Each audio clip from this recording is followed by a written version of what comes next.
Before we start, don't forget to subscribe to the channel, because this story will remind you that life can change in a single moment. His name was Marcus Reed. For 20 years, he worked as a janitor at SilverStone Financial Group, one of the largest investment companies in Chicago. While executives wore expensive suits and drove fancy cars, Marcus pushed a cleaning cart through the same hallways every night. To most people, he was invisible, just the janitor. But Marcus, he wasn't ordinary. Every break he got, he read books on finance, leadership, and business. He had no degree, no rich family, and no fancy connections. But he had the heart of a leader and the mind of a strategist. Every night, he'd whisper to himself, "One day, I won't clean these offices. I'll run them." Many laughed at him, especially Richard Hale, the arrogant operations manager. Richard insulted Marcus every chance he got. "Stick to mopping floors, Reed. Leave the business talk to real professionals." Marcus never replied. He just smiled and kept working, because he knew silence is louder than anger. Then one evening, something happened that would change everything. SilverStone faced a major crisis. Their new system, designed to manage millions of dollars in investments, was failing.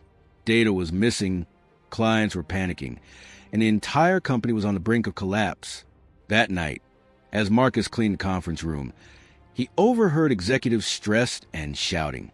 One of them said, "We've tried everything. If we don't fix this by tomorrow morning, the company is finished."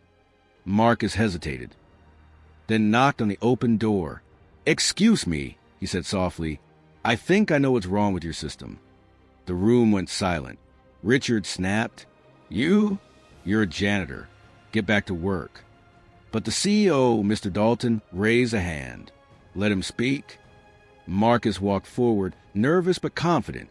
He pointed at the charts on the screen. "You're losing data because the backup server isn't syncing. You need to reroute the system to the older network until the new one stabilizes." Everyone stared at him, shocked. The IT director tested his idea. Within minutes, the system came back online. The CEO turned to Marcus and asked, "How did you know that?" Marcus replied, "I read your manuals during my night shifts, and some finance books too." The executives were stunned, but not everyone was happy, especially Richard, who felt humiliated.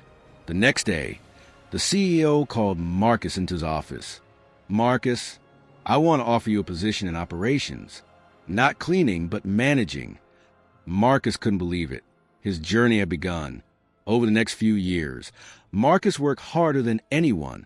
He learned, studied, improved processes, saved the company millions, and became a respected leader. Employees admired his kindness and fairness.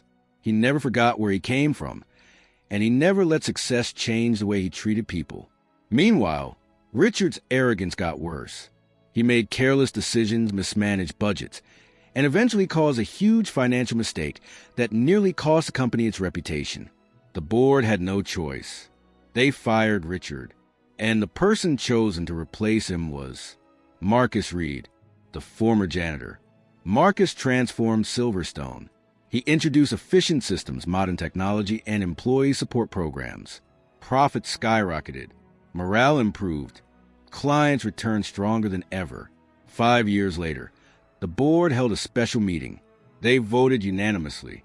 Marcus Reed, once a janitor, was now the CEO of the company. On his first day as CEO, he walked into his massive office, the same office he once used to clean. He looked around and whispered, it wasn't luck. It was patience and belief. Later that day, he passed by the janitor's room. A young cleaning worker looked nervous and said, "Sir, sorry, I'll get out of your way." Marcus smiled warmly. "No, you're not in my way. If you ever have ideas or dreams, my door is always open." Because Marcus knew what it felt like to be ignored, and he promised himself he would never treat others the way he had once been treated. Sparkle's moral of the story: don't judge people by their job. Some of the greatest leaders start where no one expects and rise farther than anyone imagines.